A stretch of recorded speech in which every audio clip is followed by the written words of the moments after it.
luudo kaleeto saasi tahay haddana hunguriga ayaa noogu xirno weli waa joognaa weli waa ay muuqdaan daqaradii weerarkii musiibada ahaa ee isgoyska Soobe ka dhacay 14 Oktoobar sanadkii 2017 galab casir ah gaariti ama oo ka soo gudbay bar control oo ay joogeen ciidamada ammaanka ayaa mar qura Soobe ka dhigay dhismo holcaya gaadiid gubanaya iyo dad gamaaray waxa uu ahaa weerarkii ugu dhimashada badnaa ee dalka soo maray iyo kii ugu weynaa ee ay al-shabaab farsameeyeen balse ururku waa uu ka gaabsaday inuu mas'uuliyadda si cad u sheegto magaalo walba oo Soomaaliyeed marka laga reebo meelaha ay al-shabaab haystaan ayay dadku guryahooda ka soo baxeen waxaana ay muujiyeen inay diyaar u yihiin inay al-shabaab la dagaalamaan guddigii gurmadka musiibadii Soobe ayaa muddo ka shaqaynayay sidii loo ogaan lahaa tirada rasmiga ah ee ay al-shabaab xasuuqeen 14 Oktoobar 2017 gudoomiyihii guddiga Cabdullaahi Maxamed Shirwac ayaa faahfaahiyay tirada khasaaraha tirada dadka oo ilaa hadda aan anaga diiwaan gelinay waa 869 qofood 512 waa dhimasho 295 waxa weeyaan waa dhaawac 70 qofoodna weli waxa weeyaan lama sugin muxuu ahaa mataqaanaa inay meesha ku dhinteen iyo magacyadoodii iyo weli ma sugna marka dadkaas dil la isu geeyo waa tirada aan soo sheegay 869 qofood 468 dadkoodii dhintay iyo 211 dhaawac ah iyo 1087 caruur ah agoon ah dadkii caruurta ay dadkaasi ka dhinteen caruurta ah madaxweyne maxamed cabdullaahi farmaajo oo la hadlay dad isu soo baxay weerarkii musiibada ahaa kadib ayaa ballan qaaday inay al-shabaab dhadhamin doonaan jawaabta xasuuqi shacabka sidan ayuu qiiradiisa dadka ula wadaagay dhibaatada dhacday xasuuqaas ummadda Soomaaliyeed geystay shabaab falkaas xun ay sameeyeen sidii aan uga jawaabi lahayn waxa weeye waa wax dalaan soo socda ay akhrisan doonaan oo taariikhda ku qormi doonta waxaan aaminsanahay inaan si degdeg uga jawaabi doono sidii dhalinyaradii hore ay uga jawaabeen dhibaatooyinkii dalku soo maray musiibadan dhacday waxay ahayd dhibaato culus oo kuligeen nagu weyn waxaan ku bedelaynaa musiibadan marka waxaan ku bedelaynaa midnimo iyo wadaniyad ku bedelaynaa dhalinyarada iyo dhammaan qaybaha bulshada ayaa muujiyay inay diyaar u yihiin inay ka qayb qaataan dagaalka lagula jiro al-shabaab balse su'aashu waxa ay tahay dawladdu dagaalka al-shabaab ma uga faa'iideysatay kacdoonkii ka dhashay xasuuqii Soobe al-shabaab se ma la kulmeen jawaab u qalanta hoogii ay shacabka badeen waxa ka jawaabaya Cabdiraxmaan Yuusuf Dujaana agaasimihii hore ee hay'adda nabad sugidda Puntland wallahi fursadaas anigu waxaan aaminsanahay in la beeldareeyay dadku aad iyo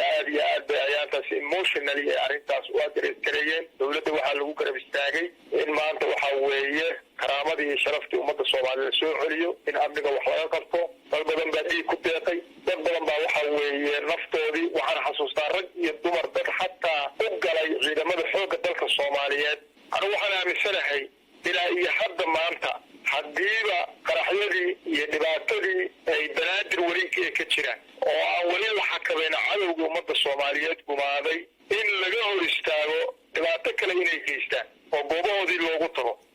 waxay la tahay haddee meesha gaabtaa ka jira inaysa gobolka banaadir cadowga ummadda Soomaaliyeed gumaaday aysan weli gacan dira aysan ku qaban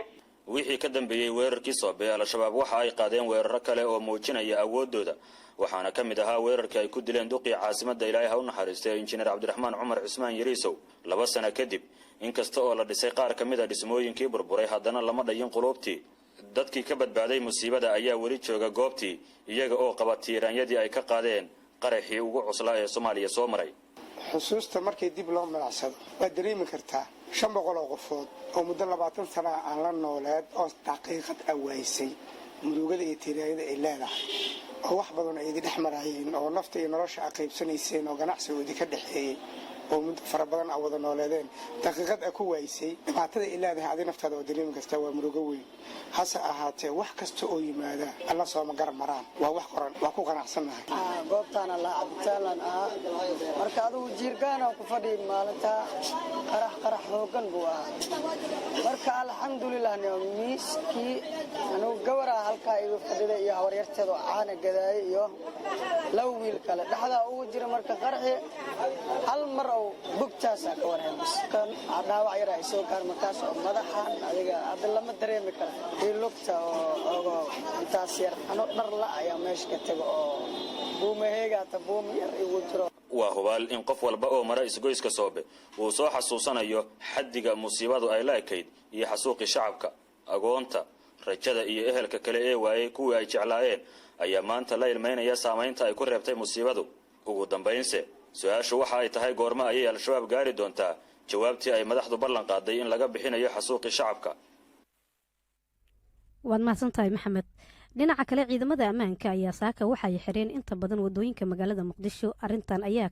ka dambeysay kadib markii maanta ay ku beegan tahay 14 Oktoobar iyadoona munaasabad loogu duceynayo dadkii ku nafwaayey musiibadii soobe maanta lagu qabanayo isgoyska soobe ee magaalada muqdisho waxaana la filayaa in xuska ay ka qayb galaan madax ka tirsan dowladda Soomaaliya. sidoo kale dadweyne fara badan ayaa isu diyaarinaya saaka xuska qaraxii weynaa ee 14 Oktoobar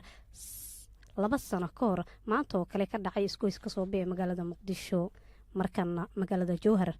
gudoomiye ku-xigeenkii dhinaca amniga ee gobolka Shabeellada Dhexe ayaa lagu dilay hooyiga uu ka degan yahay magaalada Jowhar. waryaheena Bashiir Cali Daahir Canaboore ayaa warkan ka soo diray magaalada Jowhar.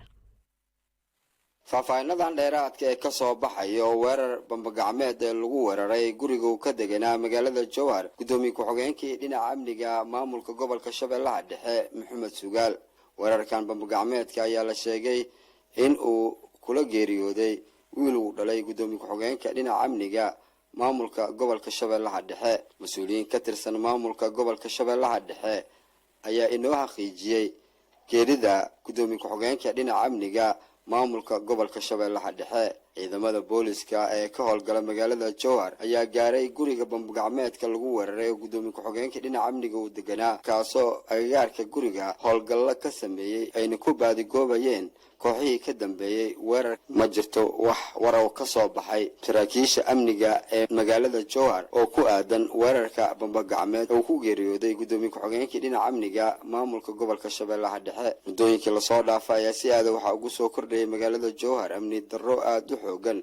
taasoo inta badan ay dareemayeen shacabka ku dhaqan magaalada Jowhar. waxaana haatan walwal xoogan ay ka muujiyeen shacabka ku dhaqan magaalada Jowhar bambagacmeedkan haatan la bilaabay in lagu weeraro mas-uuliyiinta maamulka gobolka guryaha ay ka degan yihiin magaalada Jowhar.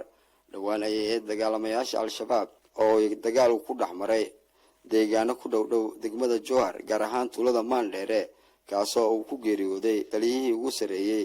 ciidamada madaxweyne ku-xigeenka dowlad goboleedka Hirshabeelle Cabdi Xasan. ilaa haatan lama jirto wax war ay ka soo saareen mas-uuliyiinta maamulka gobolka iyo kuwa Hirshabeelle oo ku aadan weerarada haatan ka dhacayo magaalada Jowhar iyo deegaanada ku dhow. Bashiir Cali Daahir Radio Kulmiye Jowhar.